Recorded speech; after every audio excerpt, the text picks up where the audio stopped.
Boa tarde, nono ano. Muito bom estar aqui com vocês de novo. Hoje a gente vai dar continuidade ao conteúdo da Europa. Como eu disse para vocês na aula anterior, a gente estudou Europa, aspectos físicos, geográficos, e nessa aula a gente vai começar a falar sobre a população.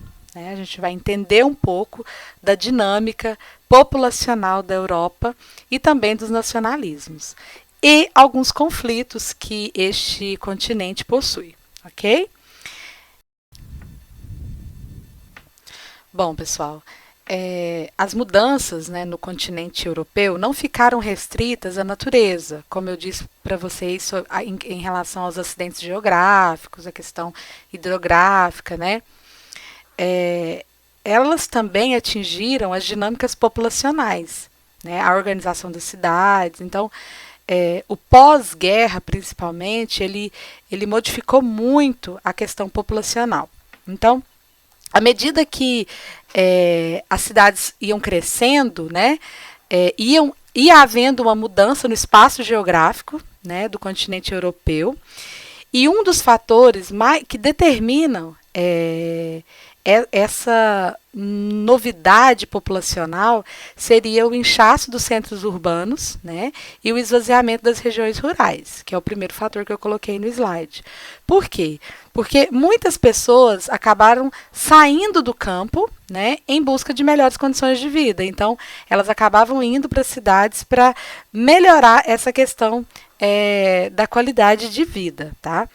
Porém, essas pessoas a gente pode dizer que sofreram muito, por quê? Porque esses operários que elas foram trabalhar na indústria, eles eram submetidos a jornadas muito grandes, né, a 18 horas de trabalho nessas fábricas. Até no livro de vocês mostra aí uma cidade, né, como que essas cidades se comportavam nesse período. Outro fator também seriam as revoluções, as guerras, né, as migrações. Da mesma forma que o continente europeu ele é um país que é receptor de imigrantes, né, nesse período aqui, ele foi um expulsor, ou seja, ele expulsou muitos europeus para outros lugares. Né? Então, às vezes incentivados até mesmo pelos governos de seus países, milhões de europeus emigraram para os territórios coloniais. Aí calcula-se que 70 milhões, né, de europeus deixaram seus países de origem e se dirigiram à América, né, à Ásia. Então, tudo isso fez com que esses países, como os Estados Unidos, o Canadá, né, a Argentina, atraíram mão de obra europeia, ou seja, e fortaleceram sua economia. Então, essa população, né, ela teve uma mudança no comportamento. E não somente da população, a própria cidade, a própria indústria, ela foi modificada. Né? Então, a reestruturação da Europa foi acompanhada por uma mudança na economia. Então, toda a economia, né, ela foi modificada. Então, a ideia principal era que o continente voltasse a produzir, né, em alta escala. Então, muitas empresas europeias instalaram filiais em outros continentes. Por quê? Eles começaram a perceber que se eles colocassem empresas em outros lugares, em que a matéria-prima fosse mais barata, a mão de obra mais barata, né, com certeza a lucratividade dessa empresa seria muito maior. Né? Então, surgem aí as transnacionais, né, ou multinacionais, então, que acabam indo em direção a países emergentes, né, países em desenvolvimento, né, que tem uma escassez de trabalho para toda a sua população, e isso fez com que a Europa se desenvolvesse. Outra coisa que ocorreu foi a melhoria nas condições de trabalho do europeu. Então, nesse período também houve, né, no slide anterior eu disse para vocês que naquele período, havia uma cobrança em cima do trabalhador muito grande, ele trabalhava muitas horas, e nesse período aqui houve uma sensível melhora nessa questão do trabalhador. Bom, Europa, 740 milhões de habitantes. Então, nós temos, né, no continente europeu uma grande população, né? No próximo slide, até mostro para vocês aqui, né, a densidade demográfica, ou seja, habitantes por quilômetro quadrado, né? De acordo com a cor, a gente vai percebendo onde tem mais gente. No vermelho, onde que eu tenho uma população mais acentuada, né? E no amarelo, onde que eu tenho menos pessoas. Bom, as nações onde ocorre o maior fluxo de pessoas e maior processo de urbanização são na Inglaterra, na França, na Holanda, na Bélgica e na Alemanha. Lembrando, gente, que o povoamento europeu ele é homogêneo, ou seja, a população ela é distribuída regularmente pelo território. Então, temos uma densidade demográfica satisfatória, podemos dizer assim. Essa população, principalmente, ela está próxima ao Rio Reno, né? Então, a partir do Rio Reno, muitas cidades começaram a surgir. Um processo que a gente tem que falar, né, em relação ao povoamento da Europa é do processo de conurbação, né? O que é o processo de conurbação? Conurbação é quando as cidades elas vão encostando uma na outra, né? Então, quando as manchas urbanas elas se unem. Por exemplo, vou dar um exemplo aqui da nossa realidade. Aparecida de Goiânia e Goiânia é uma conurbação. Há uma conurbação. Por quê? Porque a cidade ela colou na outra, né? E esse processo é um processo que a geografia urbana estuda e que tem milhões de fatores que vão explicar isso. E lá na Europa, né, isso aconteceu muito. Bom, gente, o envelhecimento da população europeia. Esse assunto é interessante a gente tratar agora, né? Que ele tá bem falado de uns dias para cá, principalmente em relação ao coronavírus, né? Porque sempre quando eles vão dizer, por exemplo, sobre a Europa, a Itália, no caso, né? Que um dos motivos dessa quantidade de mortes que teve na Europa ser pelo fato da população italiana ser uma população que é idosa, né, que já está envelhecida, né? E esse fator ele ocorre em toda a Europa, tá? Então há um envelhecimento da população europeia. Então há um modelo social europeu em desequilíbrio. Por quê? Porque se a gente pensar em um lugar que só tem idoso, com certeza isso vai dar alguns problemas. Por quê? Porque vai faltar gente para trabalhar, por exemplo. Né? Então, quais são esses problemas? Há um baixíssimo crescimento demográfico e envelhecimento da população, ou seja, a natalidade é algo que em alguns países ela é muito, quase não se tem, né, natalidade, ou seja, nascimento de crianças. E isso faz com que os governos sejam obrigados a destinar cada vez mais recursos aos gastos sociais, ao mesmo tempo que as receitas da Previdência Social diminuem, ou seja, as aposentadorias. Então, esses países, né, o que acontece com esses países? Eles acabam tendo problemas nesse sentido, porque o governo acaba tendo que gastar mais com a questão de previdência, tá? Isso vai gerar altas taxas de desemprego e o elevado endividamento, dificultando a adoção de políticas mais favoráveis à imigração.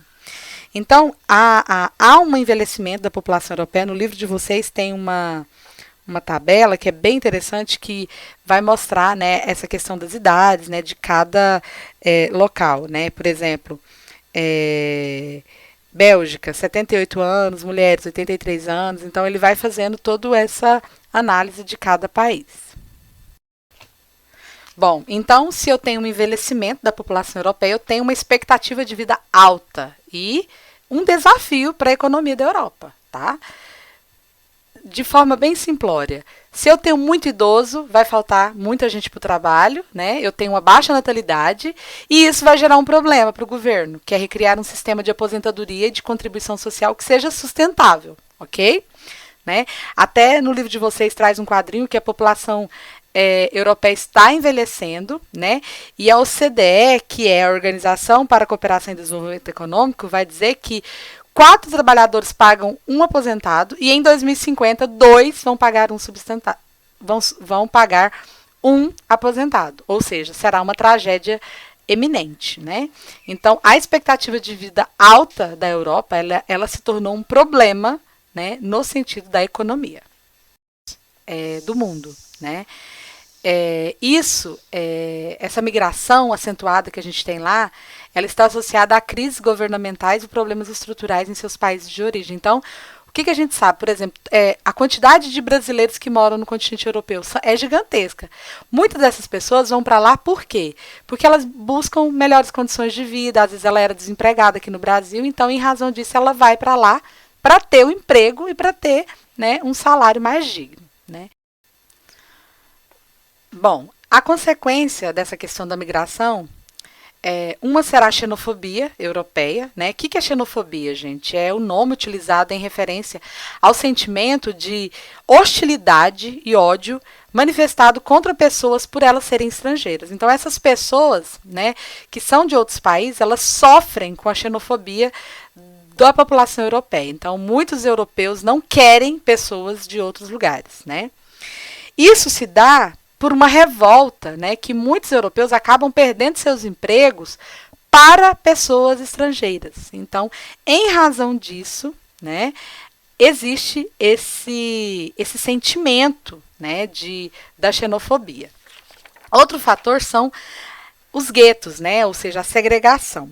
E o que acontece? Há um grande contraste na vida do europeu. Existem europeus muito ricos e europeus muito pobres, né? Então, muitos vivem marginalizados, né, em guetos, bairros segregados e específicos de alguma etnia. Então, normalmente esses guetos são de pessoas negras, por exemplo, né? Então, há uma segregação, né, nessa questão da população europeia. Bom, pessoal, em relação a essa questão da migração, um ponto que é muito relevante é sobre o Estreito de Gibraltar, que é, né, essa passagem, né, de água aqui que tem entre o continente europeu e o continente africano, né? Então aqui é uma das passagens mais comuns, né, que essas pessoas, né, do continente africano tentam para chegar na Espanha. Por quê? Porque desde a consolidação da União Europeia, né, muitas pessoas acabam indo para tentar uma melhor condição de vida, né? Então, muitos tentam atravessar esse local, né, que sai do norte da África em direção ao sul da Espanha, né? Eles saem da cidade de Ceuta, aqui, ó, Ceuta está por aqui, né? Ceuta é um dos pontos mais usados pelos imigrantes ilegais africanos para ingressar na Europa. Diante disso, foi construído um muro, né, equipados com câmeras a fim de evitar a entrada desses imigrantes, né? Então foi feito esse muro aí para que essas pessoas não tenham acesso a esse estreito. O desenvolvimento humano na Europa, ele se deu principalmente após a Segunda Guerra Mundial, por plebiscito, né? O que vem a ser esse termo plebiscito? É uma forma de participação popular que ocorre quando a população é chamada para decidir sobre uma proposta que lhe seja apresentada, cujo resultado orienta a ação do governo. Então, a população começou a ter envolvimento, né, nas questões, principalmente sociais, por exemplo, educação, saúde, moradia, e a base de todo esse processo foi sempre a educação. Os principais países que visaram, que trabalharam nesse sentido foi a Noruega, Suécia, Finlândia, Dinamarca, Bélgica, Holanda e Luxemburgo.